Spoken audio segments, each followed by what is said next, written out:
जय हिंद दोस्तों, मैं शुभम आप सभी का एक बार फिर से स्वागत करता हूं आपके अपने YouTube channel HD dream institute में। आशा करता हूं कि आप लोग एकदम स्वस्थ होंगे, जबरदस्त होंगे और मस्त तरीके से आपकी पढ़ाई चल रही होगी। तो बिना किसी देर के हम लोग चलते हैं अपने जीके की क्लास में। ये जीके की जो क्लास है आपके रेलवे के लिए, रेलवे के कोई भी एग्जाम हो, चाहे वो ग्रुप डी हो, वो चाहे RPF का हो या फिर हो वो NTPC, अगर आपसे जीके जीएस पूछी जाती है तो आप क्या यहां से आप उसका क्लास एकदम से ले सकते हो। तो बिना किसी देर के चलते हैं अपने क्वेश्चंस की तरफ। तो क्वेश्चन नंबर फर्स्ट हमसे क्या कहता है कि निम्नलिखित में से हुमायूं नामा किसकी पुस्तक है। आपके पास ऑप्शन है महादेवी वर्मा, गुलबदन बेगम, ऑप्शन सी चाणक्य या ऑप्शन डी डांडी। जल्दी से बताइएगा कौन सा इसका सही जवाब हो जाएगा। अगर बात कर ली जाए सबसे पहले महादेवी वर्मा जी की, किसकी बात करते हैं, महादेवी वर्मा जी की अगर बात कर ली जाए, महादेवी वर्मा की अगर बात कर ली जाए तो इनका जो है तो निहिर और उसके साथ ही आपका रश्मि,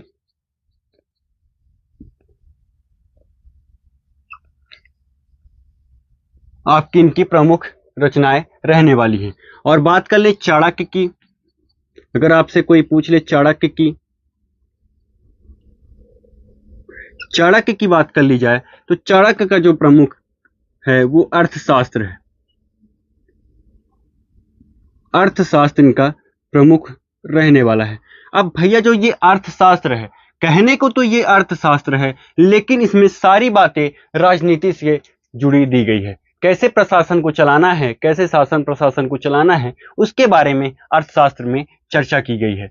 तो इसका जो राइट आंसर हो जाएगा, आपसे हुमायूंनामा के बारे में पूछा गया है तो हुमायूंनामा जो पुस्तक है उसके लेखक रहने वाले हैं गुलबदन बेगम, जो आपके ऑप्शन नंबर बी में देखने के लिए मिल जाएगा। ऑप्शन नंबर बी एकदम से आपका सही जवाब हो जाएगा। तो जल्दी से टिक कर लीजिएगा ऑप्शन नंबर बी। अगर आपसे कभी पूछ लिया जाए महादेवी वर्मा की तो निहिर है और उसके साथ में रश्मि है, ठीक है ना, कौन सी है, रश्मि है और निहिर है। और चाणक्य की अगर बात कर ली जाए तो चाणक्य का कौन सा रहने वाला है, अर्थशास्त्र इनका प्रमुख रहने वाला है, ठीक है ना। तो अर्थशास्त्र याद कर लीजिएगा चाणक्य। और अगर आपसे गलती से पूछ लिया जाए कि जो चाणक्य है जो अर्थशास्त्र है, तो इसमें अर्थशास्त्र के बारे में दिया हुआ है कि राजनीति के बारे में दिया हो, तो राजनीति के बारे में दिया गया है। अर्थशास्त्र इस बुक का नाम है, लेकिन राजनीति के बारे में सारी चर्चाएं इसमें की गई हैं। ये आपको अच्छे तरीके से याद रखना है। तो चलते हैं अपने नेक्स्ट क्वेश्चन की तरफ। नेक्स्ट क्वेश्चन, इसको हटा दें, फिर चलते हैं अपने नेक्स्ट क्वेश्चन की तरफ। ठीक है, तो नेक्स्ट क्वेश्चन हमसे क्या कहता है कि मानव सांड युद्ध खेल किस देश से संबंधित है। आपके पास ऑप्शन है स्पेन से संबंधित है, नॉर्वे से संबंधित है, या चीन से संबंधित है, या ऑस्ट्रेलिया से संबंधित है। तो जल्दी से बताइएगा कि किससे संबंधित रहने वाला है। सबसे पहले अगर चीन की बात कर ली जाए तो यहां का राष्ट्रीय खेल कौन सा रहने वाला है। चीन की अगर बात कर ली जाए तो चीन का टेबल टेनिस,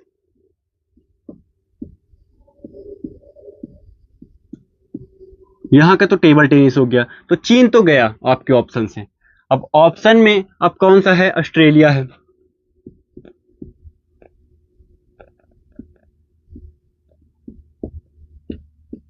ऑस्ट्रेलिया की बात करी जाए तो यहां का तो क्रिकेट है,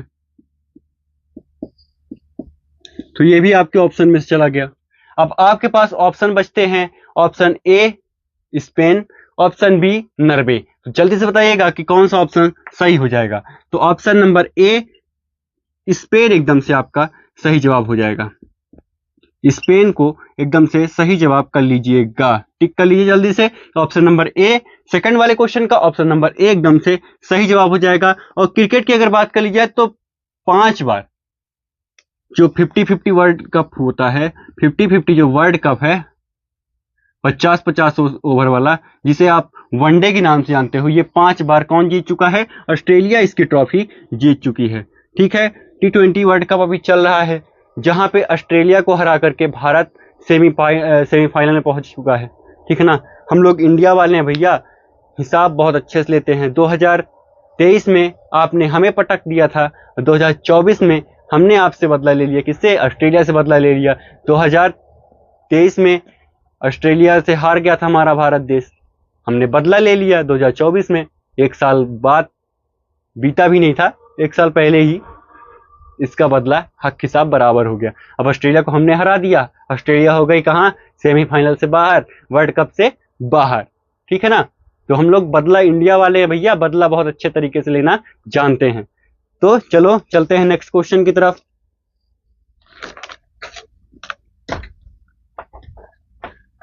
इसको हटा देता हूं।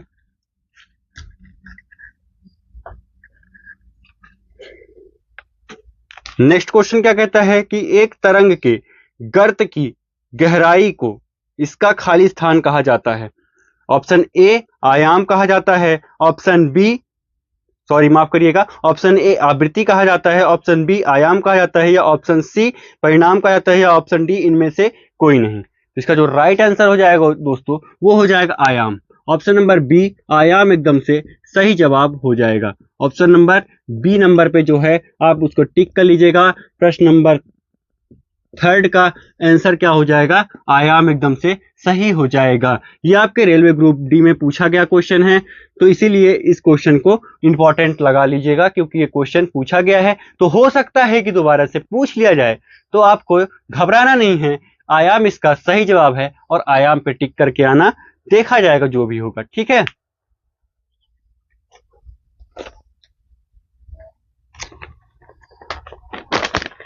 चलते हैं नेक्स्ट क्वेश्चन की तरफ। तो नेक्स्ट क्वेश्चन हमसे क्या कहता है कि ध्वनि तरंग की विशेषता नहीं है। ध्वनि तरंग की विशेषता नहीं है, कौन सी नहीं है? ऑप्शन नंबर ए कहता है आयाम नहीं है, ऑप्शन नंबर बी कहता है कि वेग नहीं है, ऑप्शन नंबर सी कहता है हर्ट्ज नहीं है, या ऑप्शन नंबर डी कहता है इनमें से कोई भी नहीं है। तो हर्ट्ज एकदम से आपका सही जवाब हो जाएगा। क्वेश्चन नंबर 4 का आंसर कौन सा हो जाएगा? क्वेश्चन नंबर 4 आपसे क्या कहता है, तो इसका आंसर कौन सा हो जाएगा? हर्ट्ज एकदम से सही हो जाएगा। हर्ट्ज एकदम से सही हो जाएगा इसका जवाब। कौन सा? क्वेश्चन नंबर 4 का सही जवाब कौन सा हो जाएगा? हर्ट्ज एकदम से सही जवाब हो जाएगा, जो आपके ऑप्शन नंबर बी में दिया हुआ है, ऑप्शन नंबर सी में दिया हुआ है। कौन से ऑप्शन में दिया हुआ है? सी नंबर ऑप्शन में आपका हर्ट्ज दिया हुआ है। ऑप्शन नंबर सी एकदम से सही जवाब हो जाएगा। जल्दी जल्दी करिएगा और आंसर एकदम से आप सही दीजिएगा, और उसके साथ ही आपको लास्ट में बताना है ये भी कि कितने क्वेश्चन के जवाब आपने एकदम से सही दिए हैं, कितने क्वेश्चन के आपने जवाब जो है एकदम से सही दिया है, ये भी आपको अच्छे तरीके से बताना है। ठीक है? तो आप अच्छे तरीके से क्वेश्चन को देखिएगा और क्वेश्चन का आंसर जरूर दीजिएगा। क्वेश्चन में थोड़ा सा समय जरूर लग जाए, लेकिन सारी चीजें आपकी एकदम से क्लियर होनी चाहिए। चीजें आपकी क्लियर होनी चाहिए, भले ही क्वेश्चन में जब जवाब देने में थोड़ा सा समय जरूर लीजिएगा, लेकिन जवाब एकदम से सटीक दीजिएगा, सही दीजिएगा। ठीक है? क्योंकि माइनस मार्किंग भी रहती है। ठीक है? तो माइनस मार्किंग को ध्यान में रखते हुए आंसर को दीजिएगा। गोमती नदी के किनारे बसा हुआ शहर है। गोमती नदी के किनारे बसा हुआ शहर है, कौन सा है? लखनऊ है, वाराणसी है, इटावा है, या इनमें से कोई नहीं है। तो जल्दी से बताइए कौन सा सही है जवाब आपका। तो कौन सा सही जवाब हो जाएगा, जल्दी से बताइएगा। सबसे पहले बात कर ली जाए गोमती नदी के किनारे। गोमती नदी,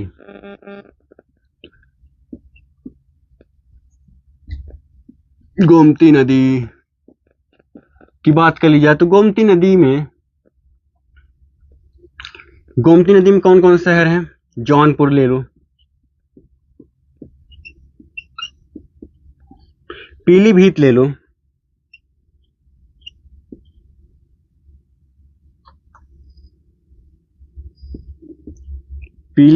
लो, इसके बाद ले लो लखनऊ,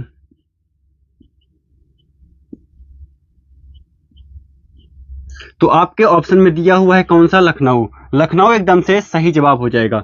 ऑप्शन नंबर ए लखनऊ आपका एकदम से सही जवाब हो जाएगा। जल्दी से टिक कर लेना, लखनऊ एकदम से आपका सही जवाब होगा। जौनपुर भी किसके किनारे बसा हुआ है? गोमती नदी किनारे बसा हुआ है। पीलीभीत भी कहां बसी हुई है? तो गोमती नदी किनारे बसी हुई है। ये भी आपको लिख लेना है, क्योंकि हो सकता है कि लखनऊ की जगह में ऑप्शन में आपसे दे दिया जाए जौनपुर, या फिर आपको ये तीनों ऑप्शन देखने के लिए मिल जाए, जौनपुर, पीलीभीत और लखनऊ।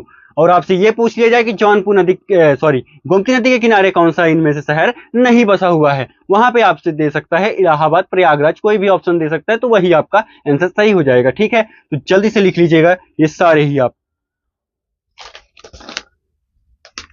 चलो चलते हैं नेक्स्ट क्वेश्चन की तरफ। नेक्स्ट क्वेश्चन को भी देख लेते हैं कि नेक्स्ट क्वेश्चन हमसे क्या कहता है।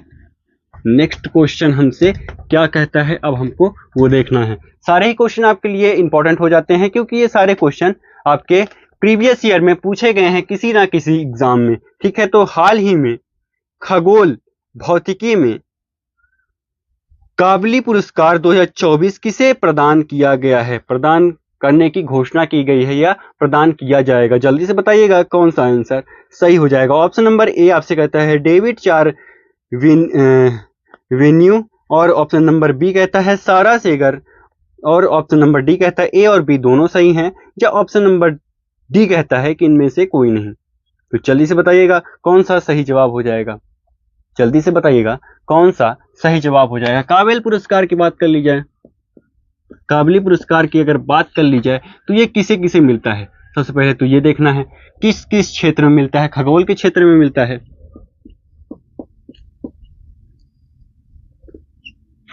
खगोल शास्त्र के क्षेत्र में मिलता है। ठीक है, उसके बाद मिलता है नैनो विज्ञान के क्षेत्र में मिलता है, नैनो विज्ञान के क्षेत्र में मिलता है, और आपके तंत्रिका तंत्र के क्षेत्र में भी मिलता है। तंत्रिका तंत्र, तंत्रिका तंत्र के क्षेत्र में मिलता है। कहां कहां मिलता है काबिली पुरस्कार, कहां कहां मिलता है? खगोल शास्त्र के क्षेत्र में मिलता है, नैनो विज्ञान के क्षेत्र में मिलता है, तंत्रिका तंत्र के क्षेत्र में मिलता है। तो किसे किसे मिला है? ए और बी आपका दोनों ही ऑप्शन सही हो जाएंगे। ऑप्शन नंबर सी आप देख लीजिएगा, ऑप्शन नंबर सी, ए व बी दोनों ही सही है, दोनों ही सही है। कौन कौन सा सही है? दोनों ही सही है। ऑप्शन नंबर सी एकदम से आपका करेक्ट जवाब हो जाएगा। ऑप्शन नंबर सी, ए व बी दोनों ही सही है आंसर। ठीक है, तो इसको लिख लीजिएगा। आपको मैंने ये बता दिया कि काबिली पुरस्कार किस क्षेत्र में मिलता है, तो खगोल के क्षेत्र में मिलता है। किस क्षेत्र में मिलता है? खगोल के क्षेत्र में मिलता है, नैनो विज्ञान के क्षेत्र में मिलता है, और तंत्रिका तंत्र के क्षेत्र में मिलता है। वह आपसे ये भी मैंने बता दिया कि किसे 2024 में मिला है या मिलने की घोषणा की गई है। तो ए व बी दोनों ही ऑप्शन आपके सही हो जाएंगे। अच्छे तरीके से इसे देख लीजिएगा। चलते हैं नेक्स्ट क्वेश्चन की तरफ। ये क्वेश्चन आपका किससे था?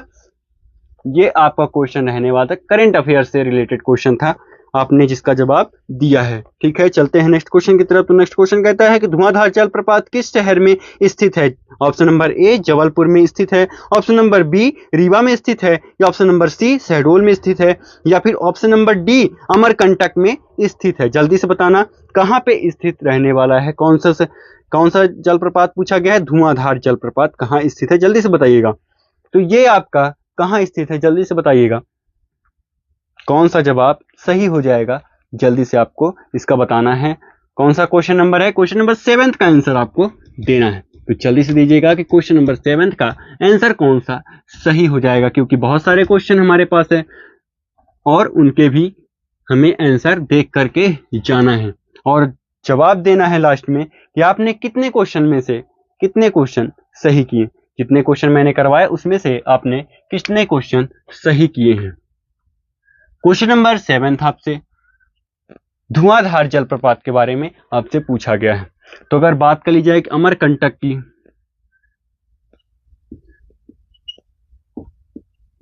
अगर अमरकंटक की बात कर ली जाए तो यहां कपिल धारा है।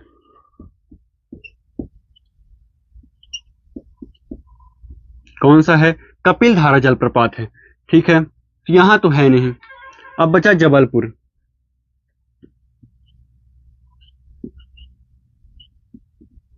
जबलपुर में आपका कौन सा है?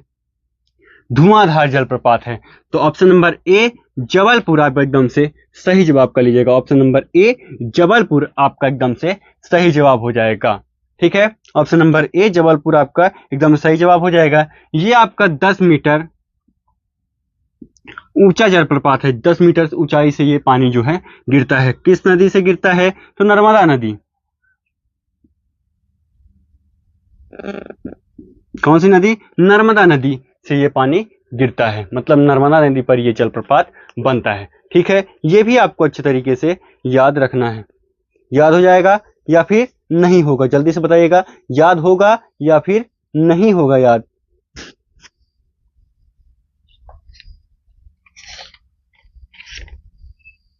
चलते हैं नेक्स्ट क्वेश्चन की तरफ। नेक्स्ट क्वेश्चन ये आपका जो है, तो ये क्वेश्चन आपका किससे रहने वाला है, रिलेटेड रहने का? ये क्वेश्चन आपका रिलेटेड है करंट अफेयर से। कहां से रिलेटेड है? तो करंट अफेयर से। हाल ही में दुनिया का सबसे वैल्यूएबल कंपनी कौन सी बनी है? माइक्रोसॉफ्ट या फिर एप्पल या फिर गूगल या फिर इनमें से कोई नहीं। आपको बताना है कि जो हाल ही में दुनिया का सबसे जो वैल्यूएबल कंपनी कौन सी बनी है? कौन सी बनी है? जल्दी से बताइएगा, इसका आंसर कौन सा सही हो जाएगा। ये क्वेश्चन आपका करंट अफेयर्स से रहने वाला है। करंट अफेयर्स के क्वेश्चन भी हमें करना है, क्योंकि करंट अफेयर्स का 2 से 3 क्वेश्चन आपको देखने के लिए जरूर मिल जाता है। कोई भी एग्जाम हो, अगर सबसे कम क्वेश्चन पूछेगा तो 2 से 3 क्वेश्चन वो जरूर पूछेगा। क्वेश्चन नंबर 8, तो इसका जो राइट आंसर हो जाएगा एप्पल। एप्पल एकदम से सही जवाब हो जाएगा। एप्पल एकदम से सही जवाब हो जाएगा। टिक कर लीजिएगा। टिक करके नेक्स्ट क्वेश्चन की तरफ चल देंगे, क्योंकि जितना भी हो सकेगा, जहां लगेगा मुझे समझाने की जरूरत है वहां मैं समझाऊंगा। बाकी सारे क्वेश्चन को जल्दी से करवा के नेक्स्ट क्वेश्चन की तरफ निकल चलेंगे, क्योंकि इतना समय अपने पास नहीं है कि हम क्वेश्चन को ज्यादा बता सकें। ठीक है ना? चलते हैं नेक्स्ट क्वेश्चन की तरफ। क्वेश्चन नंबर 9 कहता है कि लूर भारत के किस राज्य का लोक नृत्य है? लूर भारत के किस राज्य का लोक नृत्य है? जल्दी से बताइएगा, इसका आंसर कौन सा सही हो जाएगा? इसका आंसर कौन सही हो जाएगा? क्वेश्चन नंबर 9 कहता है आपसे कि लूर भारत के किस राज्य का लोक नृत्य है?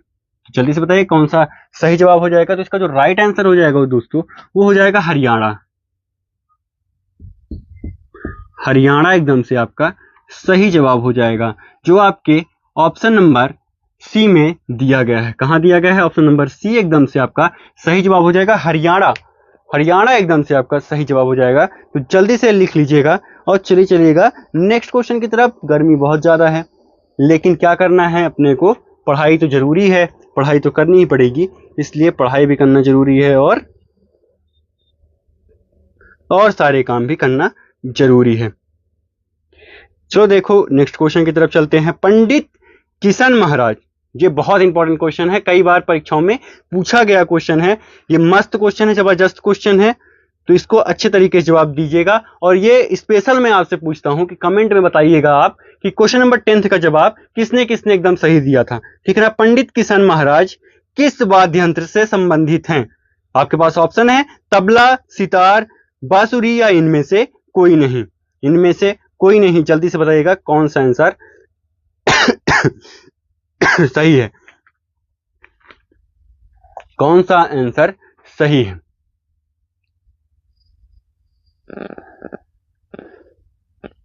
क्वेश्चन नंबर 10 का जो आंसर है, जल्दी से बताइएगा कौन सा सही है। पंडित किशन महाराज किस वाद्य यंत्र से संबंधित है, आपको बताना है। क्वेश्चन नंबर 10 का जवाब जल्दी से दीजिएगा। तो इसका जवाब जो है वो होगा तबला। किससे होगा? तबला से संबंध इनका रहने वाला है। अब भैया इनको पद्मश्री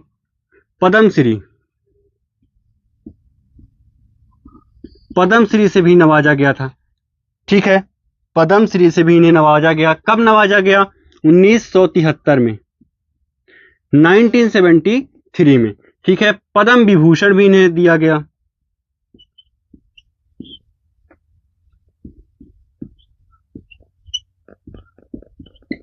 पद्म विभूषण कब दिया गया है? 2002 में। 2002 में इन्हें पद्म विभूषण दिया गया था। और पद्मश्री कब दिया गया था? 1973 में। किससे संबंध रखते हैं? तबला से। कौन? पंडित किशन महाराज का संबंध किससे है? तबला से है। कब इनको पद्मश्री अवार्ड से नवाजा गया? तो 1973 में। और पद्म विभूषण से कब नवाजा गया? तो 2002 में। यह भी आपको अच्छे तरीके से याद रखना है। ठीक है, चलो नेक्स्ट क्वेश्चन की तरफ चलते हैं। नेक्स्ट क्वेश्चन हमसे क्या कहता है कि उजाला योजना की शुरुआत कब हुई थी? उजाला योजना की शुरुआत कब हुई थी? आपसे क्वेश्चन ये पूछा गया है। आपसे कहता है कि ऑप्शन नंबर ए कि 2015 में हुई थी, ऑप्शन नंबर बी कहता है कि 2010 में हुई थी, ऑप्शन नंबर सी कहता है 1980 में हुई थी, या तो ऑप्शन नंबर डी कहता है 2000 में हुई थी। तो जल्दी से बताइएगा कौन सा सही जवाब हो जाएगा, कौन सा सही जवाब हो जाएगा, इसका आंसर कौन सा सही होगा ये आपको बताना है। जल्दी से बताइएगा कि कौन सा जवाब सही है, कौन सा जवाब सही है। क्वेश्चन नंबर 11 आपसे पूछा गया है कि उजाला योजना, उज्ज्वला योजना मैंने नहीं पूछा है, इसलिए उज्ज्वला योजना आप लोग मत सुनिएगा। उजाला योजना की मैंने बात की है, उजाला योजना की मैंने बात की है। तो भैया उजाला योजना की शुरुआत कब हुई थी? क्वेश्चन नंबर 11 है, उजाला योजना की शुरुआत कब हुई थी? तो 2015 में। कब हुई थी? 2015 में इसकी शुरुआत हुई थी। ठीक है, 2015 में इसकी शुरुआत हुई थी। अब भैया ये उजाला योजना है क्या?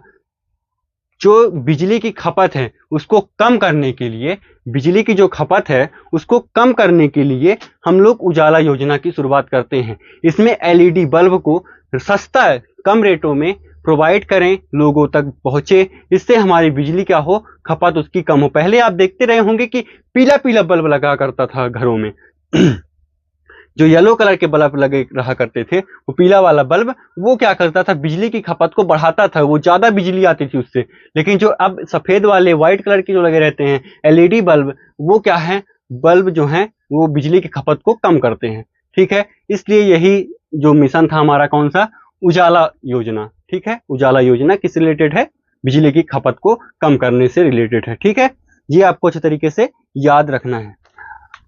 अगर नेक्स्ट क्वेश्चन की बात कर ली जाए, नेक्स्ट क्वेश्चन हमसे क्या कहता है कि काजीरंगा राष्ट्रीय उद्यान कहाँ स्थित है? काजीरंगा राष्ट्रीय उद्यान कहाँ स्थित है?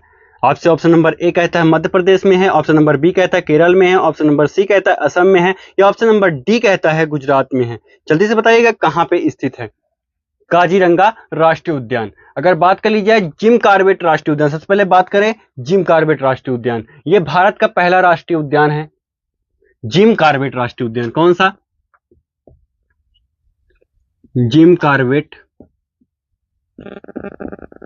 राष्ट्रीय उद्यान भारत का पहला राष्ट्रीय उद्यान है, जिसकी स्थापना कब हुई थी? 1936 में। कब हुई थी? 1936 में जिम कॉर्बेट राष्ट्रीय उद्यान की स्थापना हुई थी। यह भारत का पहला राष्ट्रीय उद्यान रहने वाला है। अगर बात कर ली जाए गुजरात की, तो गुजरात में कौन सा राष्ट्रीय उद्यान है?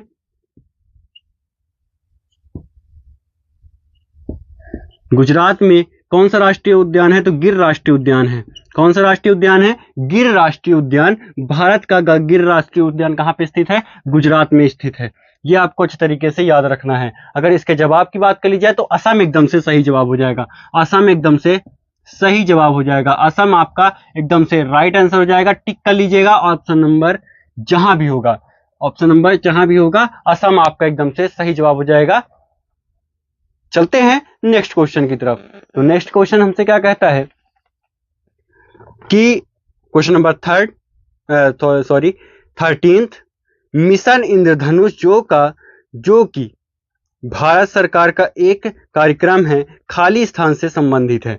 आपसे पूछा क्या गया है, मिशन जो इंद्रधनुष है जो कि भारत का क्या है, भारत सरकार का एक कार्यक्रम है, वो किससे संबंधित है? डिजिटलीकरण से संबंधित है, या टीकाकरण संबंधित है, या ऑप्शन नंबर सी कहता है स्वच्छता से संबंधित है, या ऑप्शन नंबर डी कहता है इनमें से कोई नहीं है। इनमें से कोई नहीं एकदम सही जवाब है। या कौन सा सही जवाब है? Option number A, B, C, D. आपके पास 4 जवाब हैं, जिनमें से एक कोई सही है, बाकी सारे गलत हैं। तो इसका जो राइट आंसर हो जाएगा वो हो जाएगा क्वेश्चन नंबर 13th का, क्वेश्चन नंबर 13th का टीकाकरण एकदम से सही जवाब हो जाएगा। टीकाकरण एकदम से सही जवाब हो जाएगा। टीकाकरण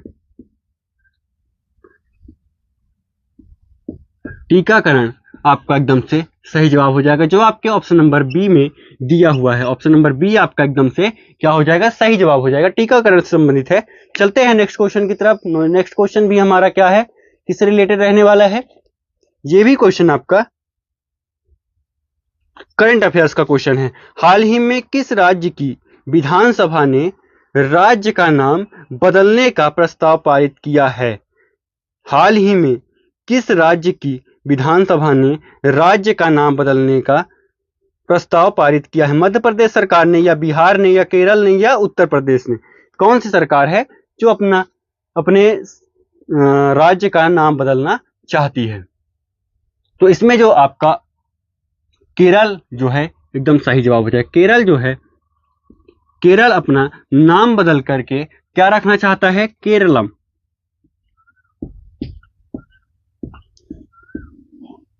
केरल जो राज्य है वो अपना नाम बदल करके क्या रखना चाहता है? केरलम अपना नाम बदल करके क्या रखना चाहता है? केरल से केरलम अपना नाम बदलना चाहता है। कौन? केरल। केरल आपका एकदम से सही जवाब हो जाएगा। चलते हैं नेक्स्ट क्वेश्चन की तरफ। Next question number 15। हाल ही में गैर नाटो सहसहयोगी के रूप में नामित होने वाला अफ्रीकी महाद्वीप का चौथा देश कौन बना है? ऑप्शन नंबर ए दक्षिण Africa, option number B Tanzania, option number C Kenya, option number D इनमें से कोई नहीं। ऑप्शन नंबर डी इनमें से कोई नहीं। जल्दी से बताइएगा कौन सा सही जवाब हो जाएगा? कौन सा सही जवाब होगा आपको जल्दी से बताना है। कौन सा सही जवाब होगा आपको जल्दी से बताना है। जल्दी बताइएगा कि कौन सा सही जवाब है।